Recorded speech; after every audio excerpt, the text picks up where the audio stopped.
Mbahaye ikaze mwe mudukunda mugakurikira ibiganiro tubagezaho umunsi ku wundi, ni karibu ku Ikamba Brooms TV, ni Sisi muri kuganira nk'ibisanzwe, ndabasuhuje kandi ndabifuriza kugubwa neza aho muherereye hose, abari mu gihugu cyacu cy'u Rwanda, abaturanyi bacu mu bihugu bidukikije ndetse n'abari hakurya y'inyanja mu bihugu by'amahanga, mwese aho muherereye ndabasuhuje ku migabane yose y'isi. Mugire amahoro y'Imana, mugubwe neza, Imana ibiteho mu byo muri gukora byose.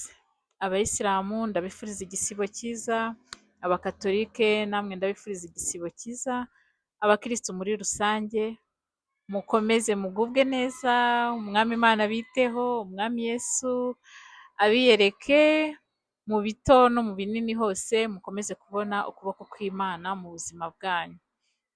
Mbaye ikaze rero mu kiganiro cya Life Care, tugire ubuzima bufite icyizere, ubuzima bufite icyerekezo, ubuzima bufite intego.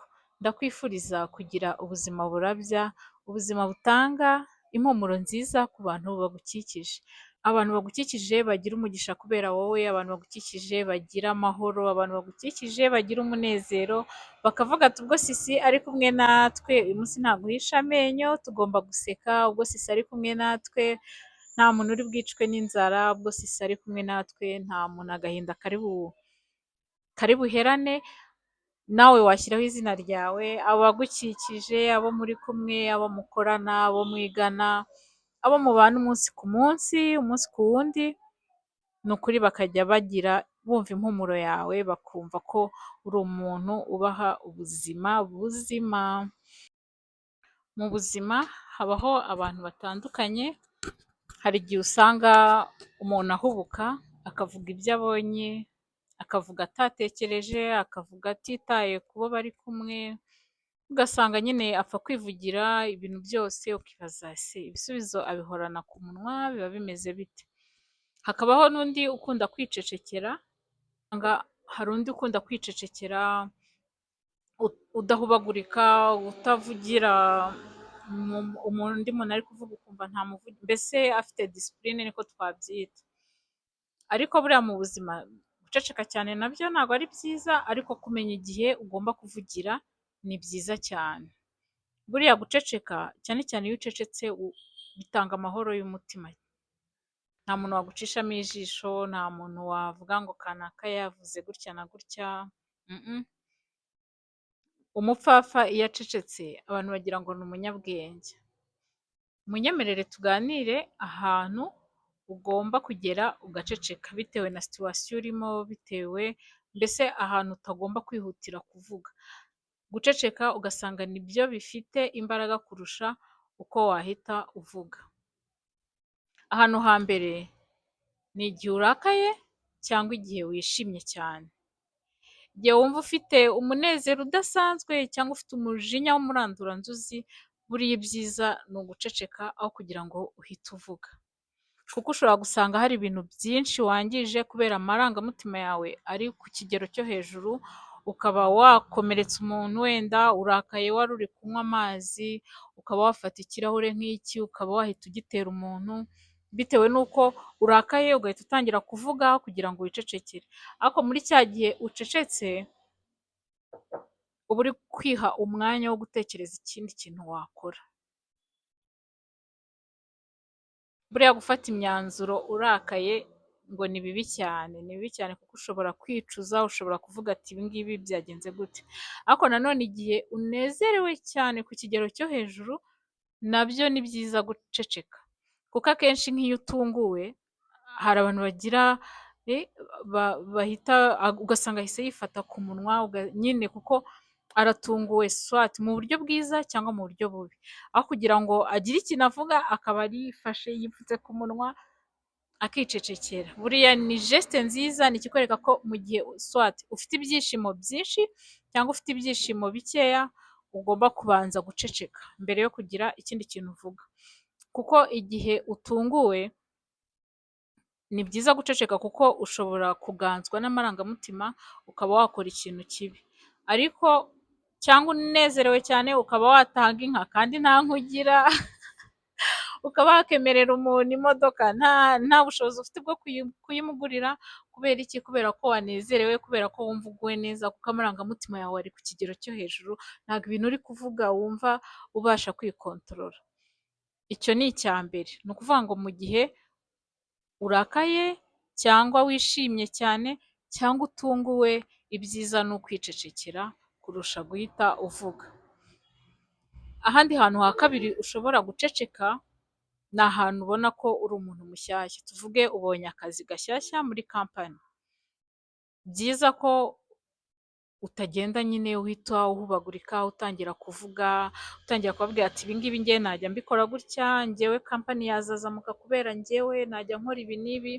Ntabwo mvuze ngo nugerayo uceceke ube timide, abantu nyine bagufate nk'umuntu uri shy, ariko vuga mu gihe cya nyacyo, igihe bakubajije usubize, ubanze uceceke, wige aho hantu, wirinde gutangira utanga amategeko, utanga ibitekerezo, mbese wigira umuyuwayi mu mvugo z'iki gihe, cyangwa ibyo ngibyo byose ubyirinde.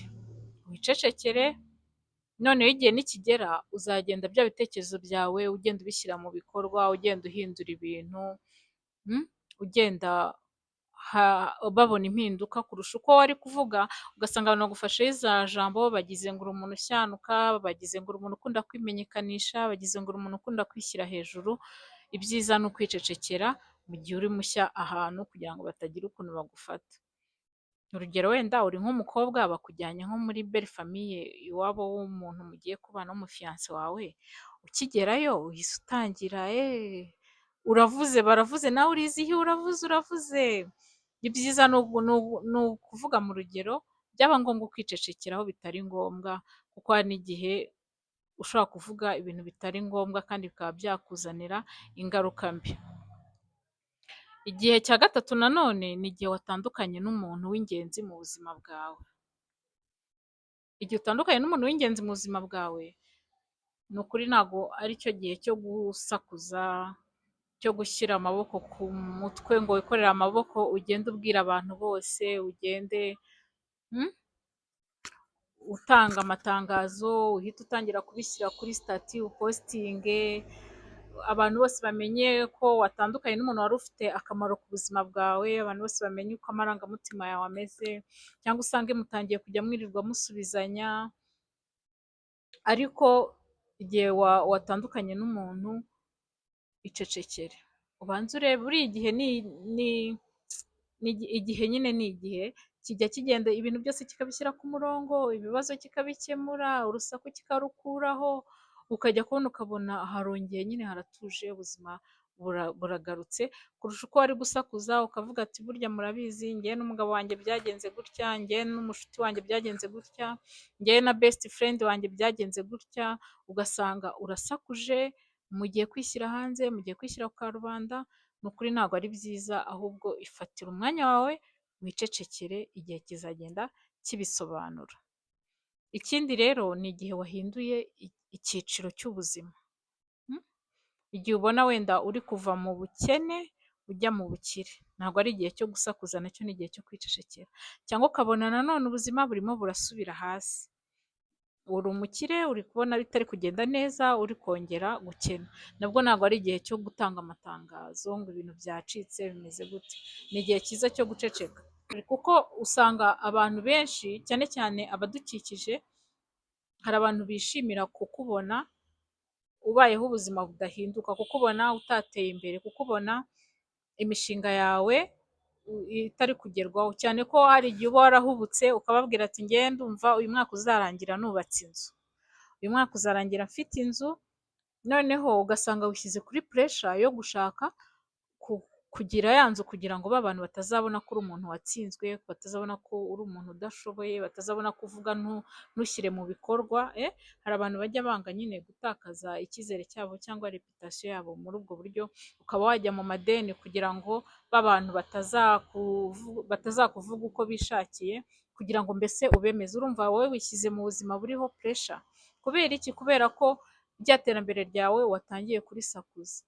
Ntabwo wenda waceceka burundu, kuko hari abantu bakeya, famiye yawe, hari abavandimwe bawe, hari abantu bishimira iterambere, ariko mu bantu badukikije, mu bantu babana natwe, ntabwo ari bose bazishimira ko hari intambwe wateye.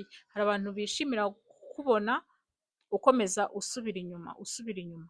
Mukaba mwaba inshuti kuko babona nta kintu nyine bakurushije, babona ntaho uvuye, nta n'aho ujya, ugasanga nibyo bibanezeza, nibyo bibashimishije.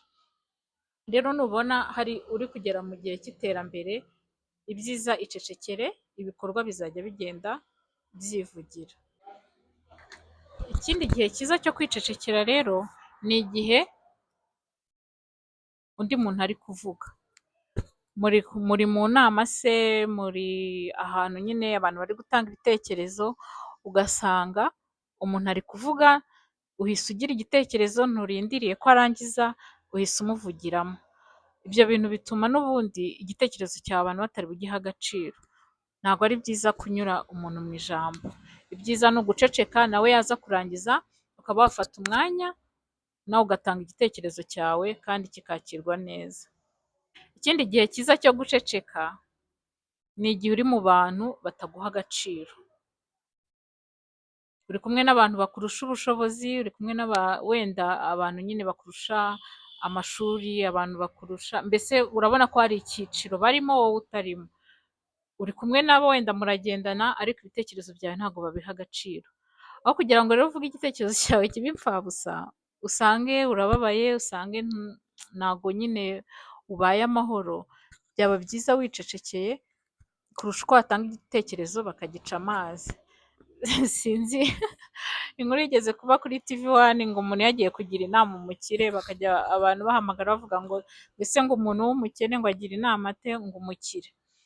Rero hari igihe rwose unamugira inama ya nyayo akanayumva, ariko kubera ari wowe ubivuze akaba yayica amazi ntayishyire mu bikorwa, wenda igihe cyazagera ugasanga nyine yabikoze ariko atarakweretse ko ari wowe wamugiriye iyo nama.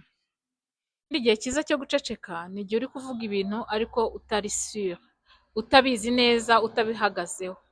Cyane cyane hari n'igihe usanga ibyo bintu ari n'inkuru mbi, nta n'ikintu ifashije uretse wenda gusebya uwo muntu uri kuvuga, mbese inkuru ukayishyushya, umudugudu wose ukayimenya kandi utayihagazeho ijana ku ijana, ugasanga uri gukwirakwiza ibihuha, nyuma ukazasanga nta n'igihamya n'iyo nkuru yari ibibeshyo. Byaba byiza kwicecekera mu gihe iyo nkuru uri kuvuga utayizi neza. Ikindi gihe cyiza wafata umwanya ukicecekeraho kugira ngo ujye mu mpaka za ngo turwane, ni igihe uri kuganira n'abantu mudahuje imyemerere, cyangwa ugasanga umwe akunda umupira wowe ntuwukunda, ugasanga muri kujya impaka ku bijyanye n'amakipe, umwe ari kuvuga undi ati mfana aba, undi ati mfana aba, undi ati nkunda aba, undi ati nkunda bariya, ugasanga mugiye impaka. Bamwe bakaba bajya no kubetinga ngo iyi kipe niyo itsinda, ngo iyi ntiri butsinde, ngo nitsinda biragenda gutya na gutya, ukaba watakarizamo n'ubutunzi bwawe. Cyangwa se ugasanga umwe afite imyemerere ye, undi afite indi, ugashaka gufata ya myemerere yawe ngo uyimwumvishe, ni ukuri uri guta umwanya. Aho kugira ngo mujye izo mpaka, byaba byiza ukicecekera, abantu bakagufata uko babyumva, ariko utagiye kuvuga ibintu bitari ngombwa, ibintu bidafite umumaro, ibintu bidakenewe, ibintu bidafite n'ikintu byakungura. Cyangwa urabizi ko uri mu bantu ugeramo bagaceceka, abantu batagukunze, abantu batakwemera, ariko ugashaka kuvuga kugira ngo ubatire nyine urebe ko bumva ko ufite ibitekerezo, bumve ko usobanutse, bumve ko ujijutse, kandi bakwinyura mu buzima busanzwe. Ni wo mwanya mwiza wo kwicecekera kurusha gukomeza kuvuga ibintu bidafite umumaro. Kwicecekera bitanga amahoro nk'uko nakomeje mbibabwira, wumva uguwe neza, wumva ufite amahoro y'umutima, kandi ukajya kuvuga ubona ko uvuze mu gihe cya nyacyo n'ibintu byawe bikaba byakakirwa neza.